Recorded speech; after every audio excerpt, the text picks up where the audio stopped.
दो ही मुनिराजों के चरणों में नमोस्तु नमोस्तु नमोस्तु। शौनक जी के चरणों में एक शामी एक शामी एक शामी।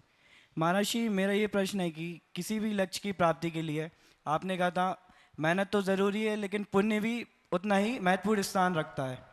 अतः मेरा प्रश्न ये है कि पुण्य क्या है और ये कैसे हमारी लक्ष्य प्राप्ति में सहायता करता है। नमोस्तु महर्षि। देखो, सबसे पहले तुम जैसे युवाओं को मैं कहना चाहूँगा, मेरा पुण्य मेरे पास कितना है इसका मुझे पता नहीं, पर मुझे कितनी मेहनत करनी है मुझे देखना चाहिए।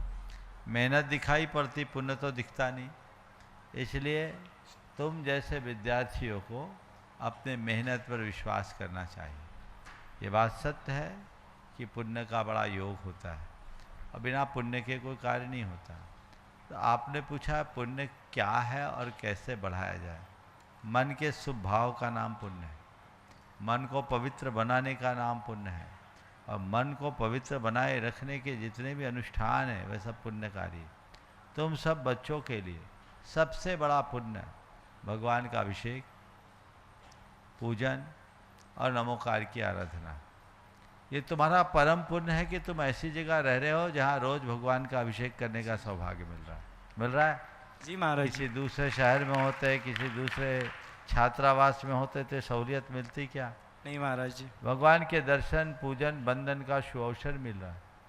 इससे हमारे संस्कार भी शुद्ध होंगे और जीवन भी पवित्र होगा।